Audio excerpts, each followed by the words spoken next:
Nox's, "Welcome to Felucca, you idiot." The inn's flickering candlelight cast long, dancing shadows across Nox's face, illuminating a newfound resolve. "Right," they muttered, slamming their empty tankard onto the table with a decisive clunk. "No more Mr. Nice Guy. No more Trammell's kiddie pool. It's time for some real danger." They'd heard whispers, legends of a place where the stakes were higher, where every step was a gamble, where consented PvP wasn't just a drop-down menu but a way of life. They called it Felucca, and Nox, still blissfully naive, decided it was merely adventurous mode. The air in Felucca was different. Thicker, heavier, like a blacksmith's forge after a long day. The cheerful, bustling sounds of Trammell were replaced by an unsettling quiet, punctuated only by the rustle of unseen leaves and the distant, ominous thrum of what could only be a giant spider doing, well, whatever giant spiders do. Nox's heart hammered a frantic rhythm against their ribs. Where were the guards? Where were the friendly NPCs? This wasn't just adventurous mode. This was a goddamn death trap.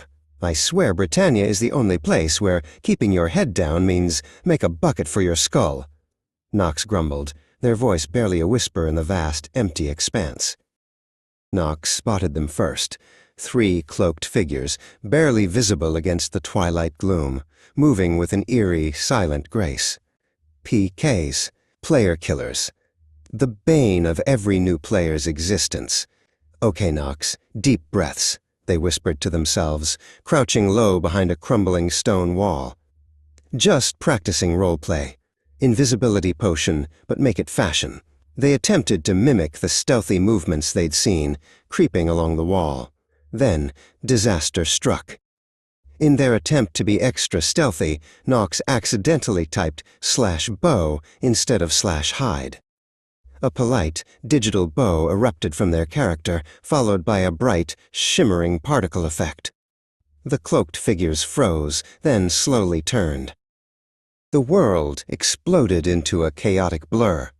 Client latency hit like a digital punch to the gut, rubber-banding Nox a few steps back, just as a shadowy blade whistled past where their head had been. Panic, cold and swift, seized them.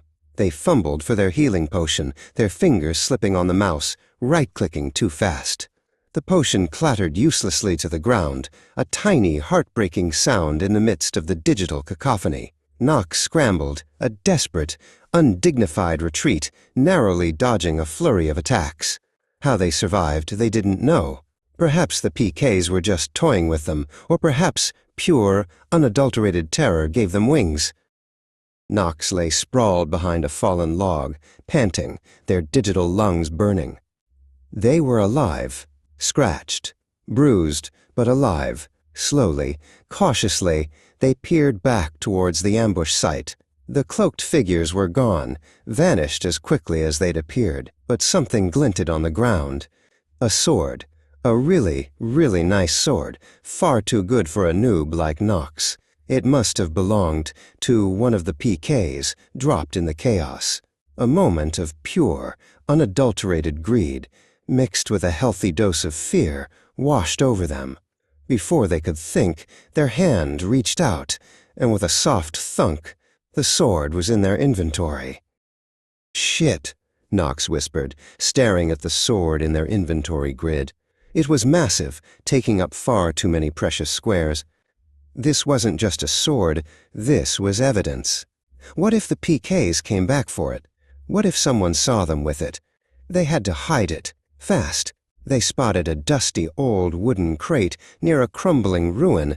With a desperate heave, Nox tried to shove the sword underneath. It barely fit, the hilt sticking out awkwardly. Just a rare ornamental butter knife, Nox mumbled to themselves, trying to sound convincing, even to their own ears. Very, very antique, not at all a weapon of mass pixel destruction. The humiliation festered, a bitter digital wound. They'd been ganked, mocked, and almost lost their precious hard-earned pixels.